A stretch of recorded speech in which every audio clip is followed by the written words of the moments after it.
ఇస్తిగ్ఫార్, క్షమాపణ వల్ల కలిగే అద్భుతాలు. ఒక యథార్థ గాథ.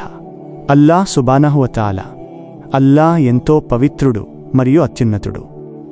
తన దాసుల పట్ల ఎంతో కరుణామయుడు.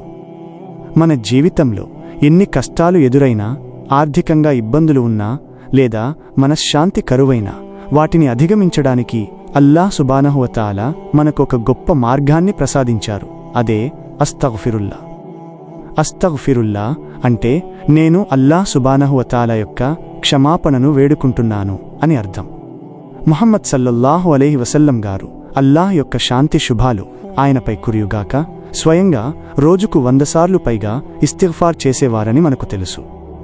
యూట్యూబ్లో ప్రసిద్ధి చెందిన ఒక యథార్థ గాథ ప్రకారం ఒక వ్యక్తి తన జీవితం పూర్తిగా విఫలమైపోయిన స్థితిలో ఉన్నప్పుడు, అంటే ఉద్యోగం లేక, సంపాదన లేక బాధపడుతున్న సమయంలో అల్లాహ్ సుబ్హానహు వ తఆలాపై పూర్తి నమ్మకంతో ప్రతిరోజు 10 నుండి 40 నిమిషాల పాటు ఏకాగ్రతతో అస్తగ్ఫిరుల్లా పఠించడం ప్రారంభించాడు.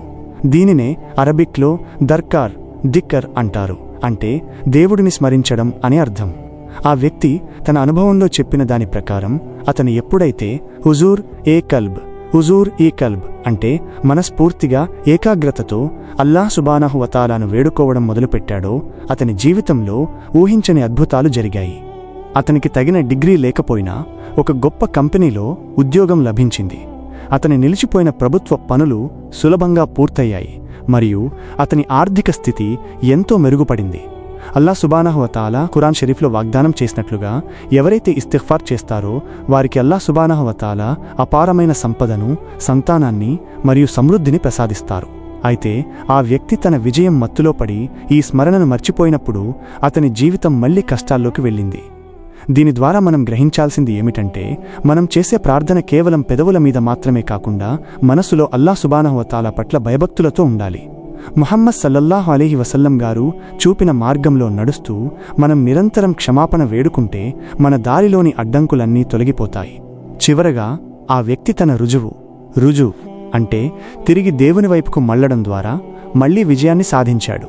మీరు కూడా మీ జీవితంలో ఏదైనా సమస్యతో బాధపడుతుంటే అల్లాహ్ సుబ్హానహు వ తఆలాపై నమ్మకం ఉంచి ముహమ్మద్ సల్లల్లాహు అలైహి వసల్లం గారు నేర్పిన ఈ సున్నత్, ప్రవక్త గారి పద్ధతి ప్రకారం ప్రతిరోజు కొంత సమయం కేటాయించి ఇస్తిగ్ఫార్ చేయండి.